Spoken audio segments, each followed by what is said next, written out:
خب بچه شیر ورودی شوفاژ رو باز میکنیم. این هم که شیره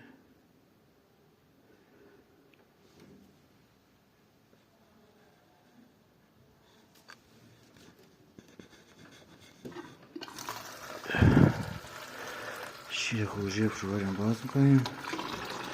مثلا بکنیم چه بینیم همینطور ادامه میدیم تا شوفاژ ها با کامل بسته بشن، تمیز بشن. بعد از این که دیدیم آبش تمیز شده اینو میبندیم. این سراغ شوفاژ بعدی، شوفاژ اون آخری که باز کرده بودیم میبندیم. یه شوفاژ دیگر رو باز میکنیم.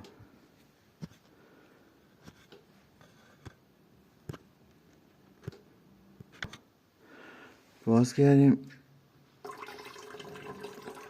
ببینیم این چجوریه. حالا یه شوفاژ دیگه، یه شوفاژ باشه خوبه. مثل این که آب تمیزی میاد بیرون. مثلا این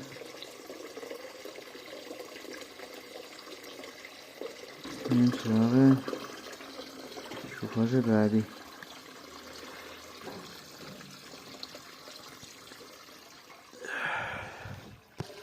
همینطور که مشاهده میکنید این هم شوفاژ سوم باز کردیم. شوفاژ سومه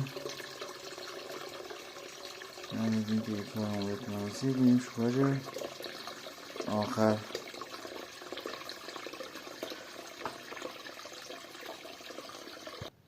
این هم از پکیج شوفاژ سوم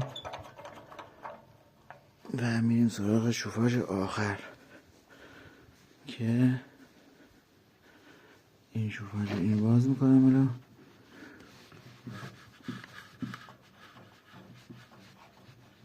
که من شگم رو همینه که خیلی وضع خوبی نداشته باشه. یه خورده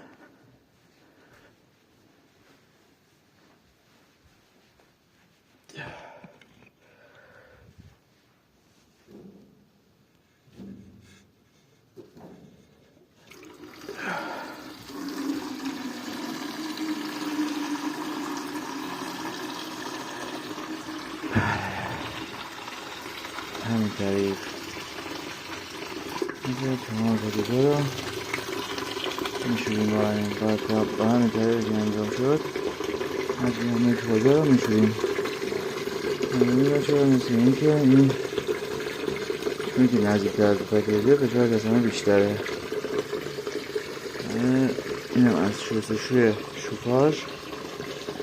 خسته نباشید.